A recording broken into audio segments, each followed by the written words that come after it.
What would you do if the person you trusted most in the world looked you in the eyes, cried real tears, and told you she was dying only to take every single dollar you had ever worked for? My name is Daniel Hayes. I'm 34 years old. I live in Columbus, Ohio. And 3 years ago, my own sister faked a medical crisis and stole my entire life savings $87,400. Everything I had. This is not a movie. This is not a TikTok story. This is what actually happened to me in the United States of America. If you've ever been betrayed by family, if you've ever given someone money because they said they were in trouble, stay with me until the very end. Because what she did after she took the money will make your blood boil. Before I start, if this story hits you even a little bit, please hit that like button, subscribe to the channel, and turn on the notification bell. It really helps small channels like mine grow. And I promise you this story is worth every second of your time. All right, let's begin. I grew up in a small house on the east side of Columbus. My parents worked hard. My dad was a mechanic at a Ford dealership. My mom cleaned offices at night. We weren't rich, but we never went hungry. I have one sister, Emily. She's 3 years older than me. Growing up, she was the golden child. Popular in school, always had boyfriends, always knew how to talk her way out of trouble. I was the quiet one, the one who stayed home, fixed cars with my dad, and dreamed of owning my own place one day. When I turned 18, I started working at the same dealership as my dad. I saved every paycheck. No fancy clothes, no parties, no vacations, just work and save. By the time I was 28, I had $42,000 in a high-yield savings account. By 31, it was $68,000. By 33, it was $87,400. That money was my future, my down payment on a house, my emergency fund, my peace of mind. Emily lived a completely different life. She moved to Chicago after high school, worked random jobs, dated guys who never lasted more than 6 months. She always needed money, always had a new crisis. A car broke down. Rent was late. Credit card debt. I helped her a few times when we were younger, $500 here, $1,000 there. But after a while, I stopped. I told her gently, I love you, but I can't keep bailing you out. You have to figure this out. She got quiet for a long time after that, almost 2 years of silence. Then, on a Tuesday morning in March 2023, my phone rang. It was Emily. Her voice was shaking. Danny, I need to talk to you. Something's wrong. I was at work under a car. I wiped my hands and stepped outside. What's going on? She started crying. Real crying. The kind that makes your chest tight. I found a lump in my breast. I went to the doctor last week. They did a biopsy. The results came back yesterday. It's cancer. Stage 3.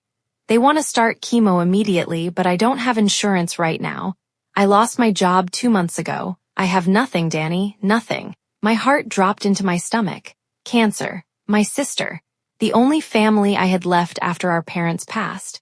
I sat down on the curb outside the shop. How much do you need? I asked. She hesitated. The oncologist said the first round of treatment with the hospital fees, it's going to be around $40,000 just to get started. And then more after that. I don't know what to do. I'm so scared. I didn't even think. I said, I'll help you. That night I transferred $40,000 from my savings into her account. I told myself it was temporary. She would get better. She would pay me back when she could. Family comes first. 2 weeks later she called again. More tears.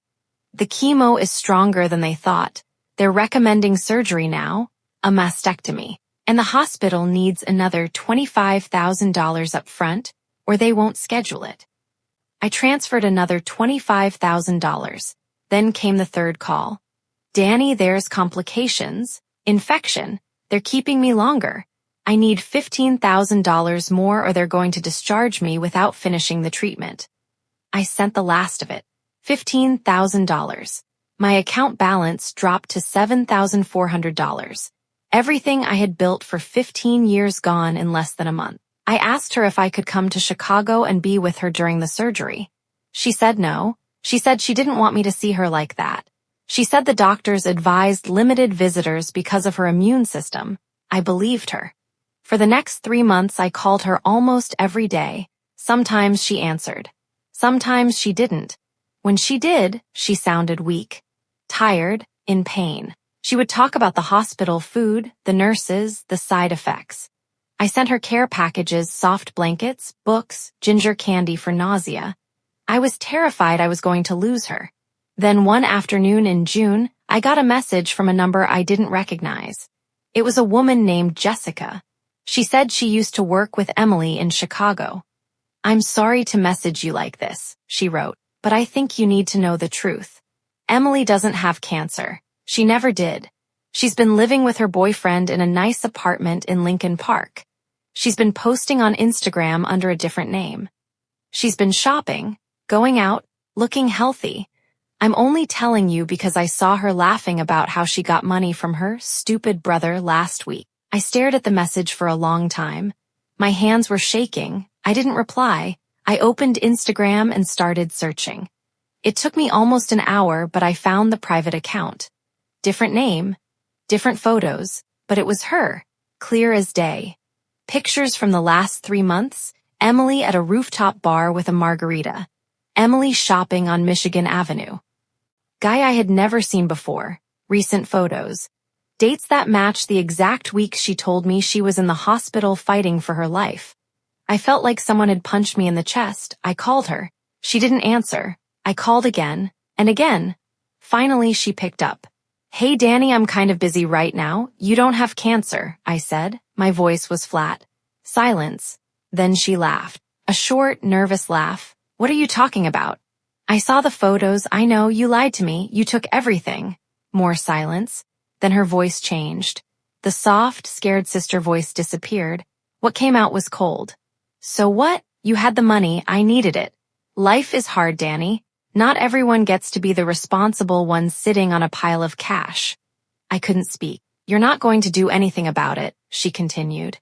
"You can't prove I didn't need it. And even if you could, what are you going to do? Sue your own sister. The police don't care about family money. You're stuck."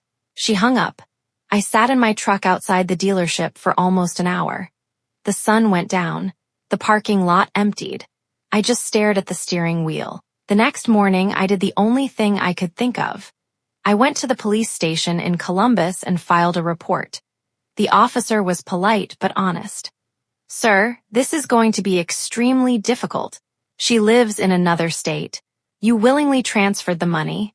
There's no written contract. Family financial disputes like this almost never result in criminal charges unless there's clear fraud with forged documents or identity theft.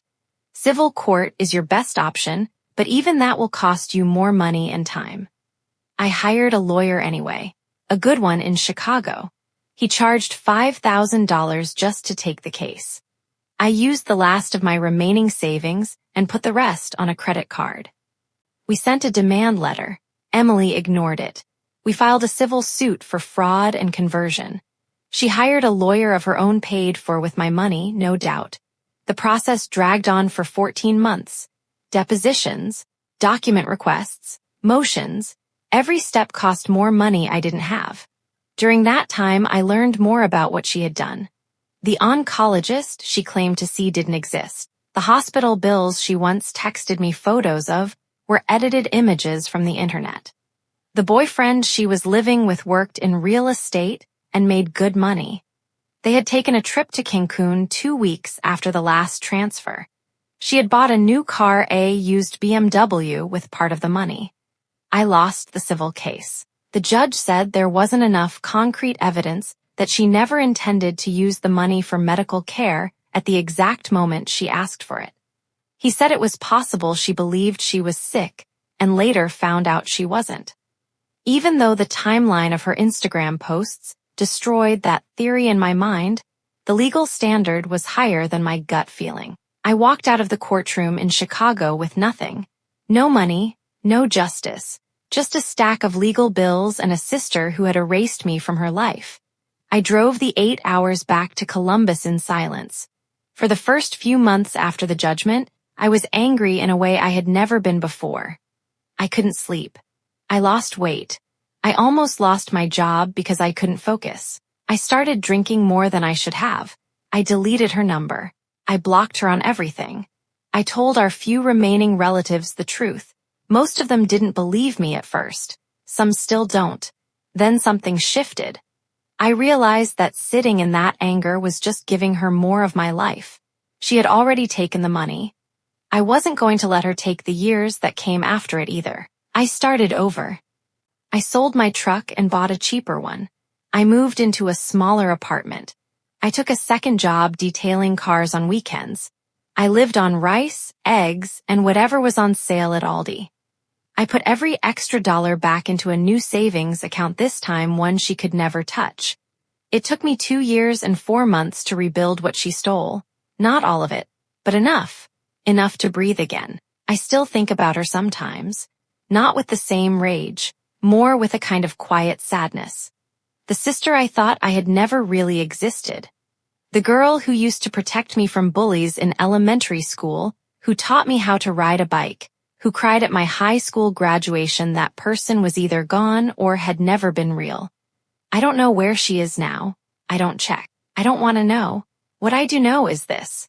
Family is not automatically entitled to your hard work. Blood does not give someone the right to destroy your future.